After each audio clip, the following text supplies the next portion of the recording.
Ledoux, across the western sky.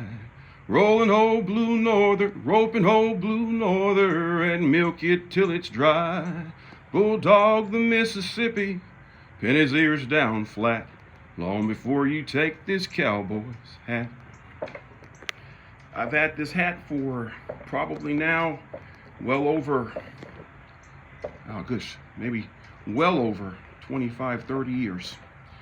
This hat was made for me, custom by the D-Bar J Hat Company. They used to sponsor me when I would do events and sing. They're in Las Vegas, Nevada. I don't know if they still exist now, but they were good to me. Today I'm going to tell a story. I'm going to tell a story about how this, I don't know if you know about a guy named Chris Ledoux. I absolutely love Chris Ledoux. Rest in peace. God bless Chris Ledoux. He was a special person in my life and inspired me in many ways. But today I'm going to tell a story about one of his, and we're going to talk about crypto too. But I'm going to tell a story about one of my favorite songs and one of many people's favorite songs of his. It's called This Cowboy's Hat. And I'm going to tell you the story of how it was written and how I found out how it was written.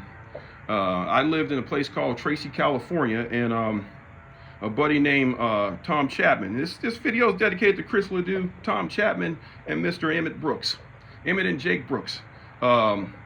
Thomas, he went ahead to New Mexico, and we would go around working on different ranches, and either he would go first to some place and send for me or vice versa. But he sent for me this time. He worked at a place called the Bull Barn in I think it's in Capitan, New Mexico. He saved, I didn't have any money. He saved up money. He sent me enough to get a bus ticket, and I rode the Greyhound there. That's what we did, rode the Greyhound a lot. I rode the Greyhound up there. I took my guitar. My guitar had no strings on it, but all I knew is I wanted to play and sing on that guitar, and sing and play that guitar, but I couldn't play for crap. And like I said, it had no strings, but I had me a guitar. He sent me the bus ticket, and I headed up there, and he said, there's plenty of ranch work over here, man. He said, come on out. There's plenty of ranch work up here. You'll love it here. And I said, are you sure? And he said, yeah. He sent me the ticket. I went up there, and when I arrived there, it was one of the most beautiful things that I ever seen. I didn't know that the Rocky Mountains are in New Mexico. There's a place in New Mexico that's 13,000 feet in elevation, near the Mescalero Apache Reservation. And that's where we ended up living, in a place called Alto. When I arrived there, we lived with this guy named Dave, who took in a lot of straight people, and he had a bunch of horses, and he would teach you how to ride horses, rope, and do anything that was to do with horsemanship and cowboying. And you worked for your room and board, and you help him out on the ranch. And he had a bunch of pens, and they were full of horses, and he had plenty of horses to ride, but he had no one to help him ride it. And Dave was a staunch 100% horseman and a cowboy, and that's what he loved to do. 24 hours a day, that's all he thought about. In respect, and I dedicate this also to Mr. David Huddleston. And Dave took us in. I remember my first night there, he showed me the little room that we're going to stay in. And Thomas was all happy I was there. And his kids were running around. I went in the bedroom where we're going to be. We're sitting down. And we were, Thomas said, Dave saw, that's your guitar? I said, yeah. He's like, you sing? I said, I do my best. And I always pick up the guitar because it was my crutch. Even though I wasn't playing it, I held it so much people thought I could play. I can play a little bit now, but not as well as I used to. But incidentally, I had my guitar with me, and I started singing. He's all, by God, you can sing, Fontaine. And that's what they call me, Fontaine. He's like, here, do me a favor, man. He's like, well, you're going to have to get in the studio. I'm like, I know, that's why I'm here. And then Thomas, like, my buddy Thomas, like, I'll get the phone book and I'll find the studio. And it was funny because he just opened the phone book to the sections of recording studios, and he closed his eyes and he just moved his hand down the page, and he just pointed to the phone book. For all you guys who don't know what a phone book is, it's where you look up data. It's not all on the phone, not all on your mobile phone. And okay, let me see how many people in here. Okay, 11 people. Cool. Let me get back on track. I get sidetracked sometimes. And he picked a place called Emmett Brooks Gold Dust Studios in Las Cruces, New Mexico. And we were to travel there that weekend. And Dave, he had the pickup truck. We took the old red Chevy pickup truck down from where we lived in Alto to Las Cruces, New Mexico. We call it Loose Crutches. And we headed over there, and I met Emmett Brooks and a guy named Steve. And the songs that I wrote, you know, the structure wasn't there because there were more poetry than songs. And Emmett told me, "Peace to you, my brother." And then I met Emmett, and we were sitting there having a good time and going over the different things. He said, "We're gonna have to work on the structure of your songs."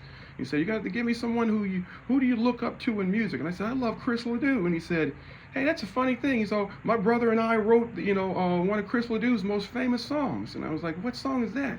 And man, he had me when he said that. And it was just weird how Thomas, my buddy Thomas, picked that out of the phone book, because we absolutely love Chris Ledoux, man. He was our life, along with rodeo and traveling around, just doing cowboy hobo stuff. And when he said that, he said, "Yeah, my brother Jakey and I wrote that song." And I thought that was the most magical thing. Well, I went back and forth to the studios, they're recording, but on one of the trips I went up there, Emmett said, because I didn't have a lot of money, so Emmett's like, "You're gonna have to stay. We'll help you out. You stay here sometimes." You know, people helped me to get closer to the studio, which was a good distance, to save me money. And Emmett said, "You can stay in my home.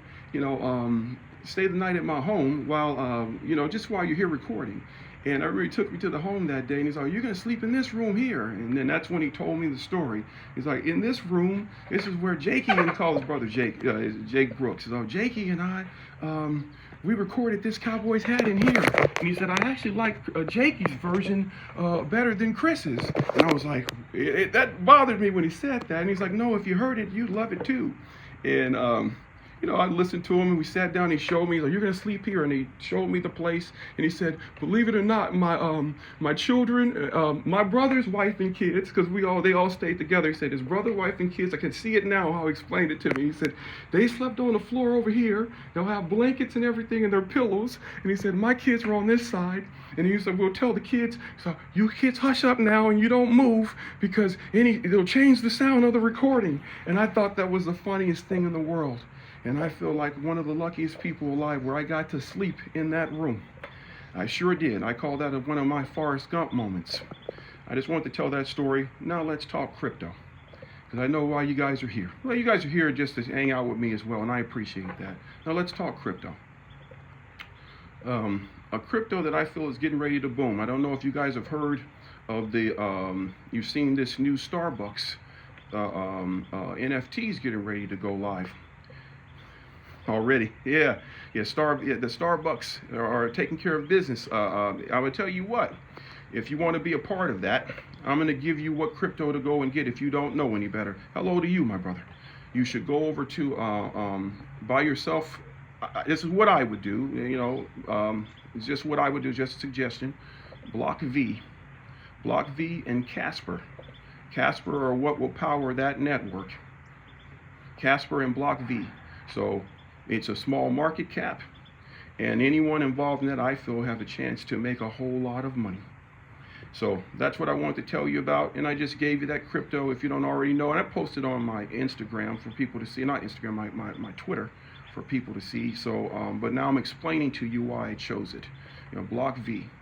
I'm also going to explain to you, I'll come back and do another video about casinos.